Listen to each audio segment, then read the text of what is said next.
Федеральний канцлер Німеччини Олаф Шольц закликає світову спільноту не допустити повторення помилок історії. Про це він сказав у своєму суботньому відеозверненні до нації. Німеччина свідома своєї відповідальності за всі злочини націонал-соціалізму, за мільйони його жертв, яких згадують 27 січня напередодні. Тому, за його словами, в Німеччині демократія будується на головному зобов'язанні «ніколи більше». Давайте послухаємо пряму мову Шольца. Ніколи більше позбавлення прав, ніколи більше расової ідеології та дегуманізації, ніколи більше диктатури. Забезпечення цього є головним завданням держави. Ось чому ми боремося з усіма формами антисемітизму, терористичної пропаганди та людиноненависництва. Позбавлення прав, антисемітизм і інша шизофренія. Чи це все не є синонімами слова «Росія»? Для нас з вами зрозуміло, що є. І інше питання, чи пан Шольц розуміє. Він то своє звернення приурочив Дню Голокосту, який відзначали, Дню пам'яті Голокосту, який відзначали у світі напередодні. А от наскільки це все лягає в свідомість німців, таке звернення, в контексті російсько-української війни і тієї загрози, яку для німців несе зараз Росія. Ця загроза ідентична, я глибоко в цьому переконаний, ідентична тій, яку свого часу приніс Гітлер. Ну, тільки будуть не свої нацисти, а чужі нацисти. От, власне, федеральний канцлер Німеччини Шольц підкреслює, що німецька держава переслідує за допомогою усіх законних способів тих, хто підтримує терористичну ідеологію та розпалює ненависть. Не всіх.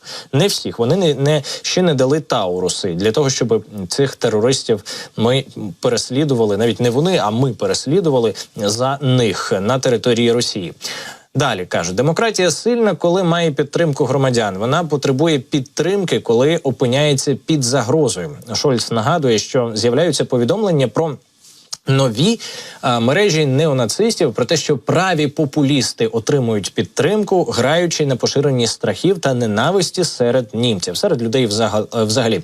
І це відбувається скрізь у світі, але неонацистські мережі та поширення правого популізму не є випадковістю, з якою треба погодитися, підкреслив дуже обережний канцлер Німеччини Шольц. Він привітав численні демонстрації проти правого екстремізму, які відбуваються зараз по всій Німеччині в останні дні. І от у мене все-таки нав'язливе запитання, по-іншому ніяк, а чи привітав канцлер Німеччини передачу Україні ракет «Таурус» з можливістю бити по Росії? Ну, не просто ж так про це просять його всі від України і українського керівництва, військового, політичного, та яке керівництво? Ми з вами просимо. Кожен військовий про це просить, і кожна військова. Всі люди, цивільні, військові, діти, мабуть, уже просять. Та яке керівництво? Ми з вами просимо. Кожен військовий про це просить, і кожна військова.